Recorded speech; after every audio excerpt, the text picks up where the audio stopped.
कभी कभी तुम में बहुत टैलेंट होते हैं, बहुत स्मार्ट होते हो, लेकिन फिर भी लाइफ में आगे नहीं बढ़ पाते। आखिर क्यों? क्योंकि तुम बहुत डेंजरस मिस्टेक कर रहे होते हो।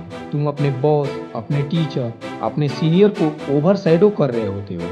द 40 लॉ ऑफ पावर का पहला रूल कहता है, नेवर आउटशाइन द मास्टर। मतलब जिसके अंदर में तुम काम कर रहे हो उसे कभी ऐसा फील मत कराओ कि तुम उससे ज्यादा स्मार्ट हो। इस लॉ को समझने के लिए एक कहानी से समझो। फ्रांस के लुई 16 के टाइम की बात है। उनके फाइनेंस मिनिस्टर थे निकोलसन फोक्यूट। फोक्यूट बहुत टैलेंटेड थे, बहुत रिच भी थे।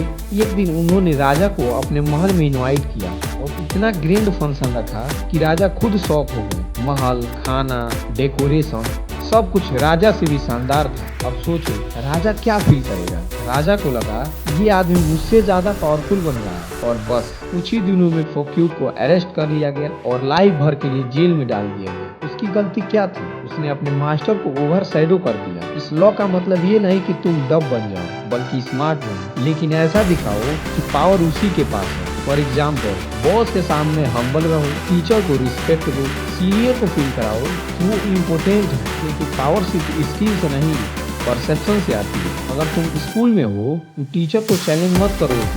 अगर जॉब में हो तो बॉस को इनसिक्योर मत करो, उनसे सीखो, उन्हें क्रेडिट दो, उन्हें सुपीरियर फील कराओ, तभी वो तुम्हें ऊपर ले जाएंगे। याद रखो, अगर तुम जल्दी चमकने की कोशिश करोगे तो लोग तुम्हें बुझा देंगे, लेकिन अगर तुम सही टाइम पर साइन करोगे तो कोई तुम्हें रोक नहीं पाएगा। पावरफुल बनने के लिए कभी कभी अपनी पावर छुपानी पड़ती है। तो 48 लॉ ऑफ पावर का फर्स्ट नियम से मेरे को आशा है कि आप बहुत चीज सीखे होंगे। इसी प्रकार से टोटल 48 लॉज को जानने के लिए मेरे इस चैनल को सब्सक्राइब कर दो और लाइक करके कमेंट में एक बात जरूर छोड़ना कि इससे आप क्या सीखे।